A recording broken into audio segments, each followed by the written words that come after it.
আকাশ বিশাল। আকাশ কখনো ক্ষুদ্র হবার শিক্ষাই দেয় না।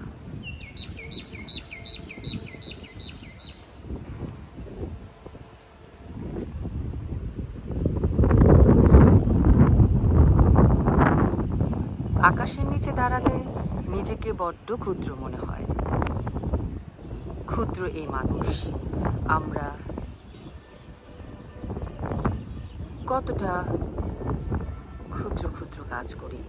আকাশের নিচে দাঁড়িয়ে যদি একটা বার ভাবতাম, একটা বার যদি বিশাল হবার চেষ্টা করতাম, তবে হয়তো পৃথিবী ধীরে ধীরে ইতিবাচক পরিবর্তন